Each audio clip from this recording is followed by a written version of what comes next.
Guys, how is everybody doing with Expendables 4 in theaters today? And depending whenever this video goes live, I might have already shared my thoughts on Expendables 4. You might be getting this Saturday, again, whenever you're watching this, or a late Friday. But without further ado, here are my thoughts on the Expendables 3. And I will say this now, again, whenever this video is live.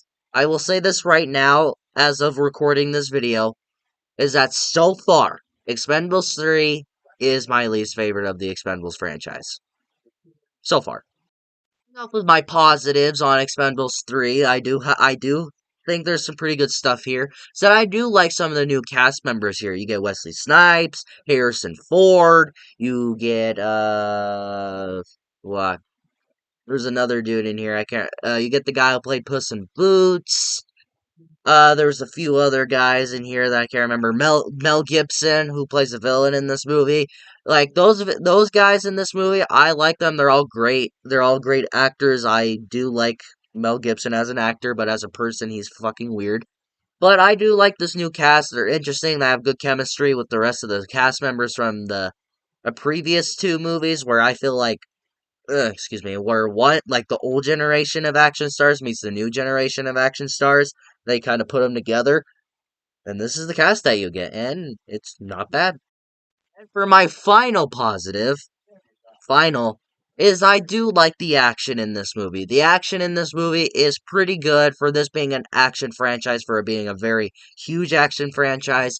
The action in this is once again good. I do like my favorite action scene is where the point after they save Wesley Snipes' character, and then there's like a whole mission where they have Wesley Snipes because they needed him. That's why they rescued him, because they needed him for a mission. That whole scene where he's showing what he can do, throwing knives at people, killing people stealthily, and there's like a scene where we see Mel Gibson for the first time in this movie. Like that whole sequence is my favorite action scene in this movie, and I would contend is like top three material of the franchise. I guess that's not really saying much because I don't even think there's like 20 action sequences in this franchise. Again, I could be wrong. I could be wrong. Don't yell at me. Don't quote me on it either. But for this being the third chapter in a high action franchise, it's once again pretty good. Now moving on to my negatives, is that there was so much used of green screen in this movie to where it was distracting and also kind of embarrassing, where there's certain scenes where they're just driving around the coast, just driving along the coast, and there's a fucking green screen right next to them just to get a shot to make it look like they're driving. And there's scenes where they're on a boat. There's scenes where they're on a boat. There's scenes where there's like a huge explosion right behind them, and then the car goes through it. You could tell just the explosion in the background is a fucking green screen. It's like, who in the fuck thought in the production company thought that was a good idea to do? Why? I get it. This movie was made in 2014. This movie came out in 2014. Maybe for the time it was okay, but watching it like 8 years later, it's pretty embarrassing to look at. I feel that the majority of this movie is kind of just recruiting the new team in this movie. I get it, we need the new team, and it's just like, oh no, boom, here's the new team. But to me, 30 minutes of this movie is just recruiting a new team. Terry Crews got shot. We need to bring in 3 or 4 new people. We're gonna spend 10 minutes on each character. It's like, dude, find a character, get it done. Boom, 15 minutes, done. This movie did not have to be 2 hours and 6 minutes. This movie could have been the runtime as the other two, like an hour and 40 minutes. I bet if they took out a lot of scenes for trying to recruit a new team, this movie would only be like an hour and 50 or 40 minutes. But it's like, nope, we're gonna spend the rest of the runtime. We're gonna spend the majority of the runtime making new characters, bring in new characters because this was the biggest budget of the franchise. And you're like, know what? We're gonna spend 30 minutes recruiting a new team just so we can spend the whole, I don't fucking know, budget. I also felt that the villain in this movie was bland and pretty fucking generic, where he was one of the people that helped Sylvester Stallone's character create the Expendables, and then he went basically AWOL, and Sylvester Stallone apparently killed him, but then he finds out, oh no, the motherfucker's still alive, and then the whole movie's like, oh, we gotta take him down once and for all, and he's a big motherfucker, and he can do a lot of shit. Seen it and done it. And a lot of the first half of this movie, when we see him, he just looks up into space and doesn't say a word, just goes,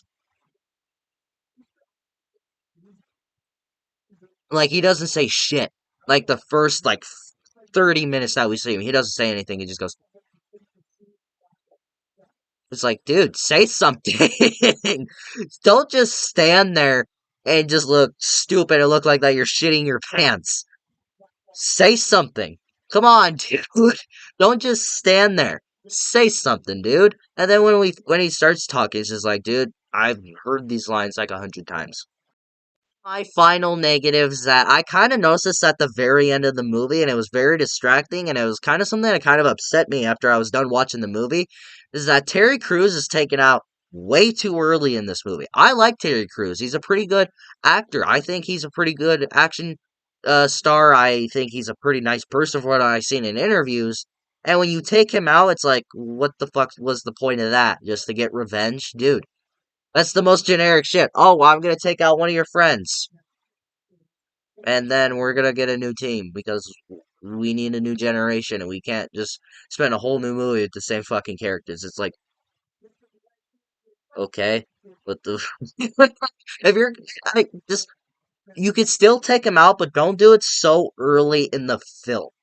I felt that they did it like more later on in the movie. It may have worked, but it just doesn't. Maybe if they did it like maybe they could have added like a different scene where they're trying to go after Mel Gibson, but then they realize that he's smarter than they thought he was. He's smarter than they thought he was, and then shit goes off the wall and just goes to shit.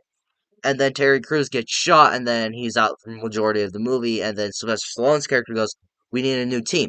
That's what I would have done, but no, we're gonna take him out in the first 20 minutes of the film. Well, guys, Expendables 3 is fine. I don't hate it, but I also don't love it. I think it's an okay follow up from the other two movies, but I do feel that so far this is the weakest of the three. But so, if you like the other two movies, maybe this one will work for you. But if you are a huge fan of the other two, this movie's definitely not going to work for you. So I just say, just go ahead and stream this one.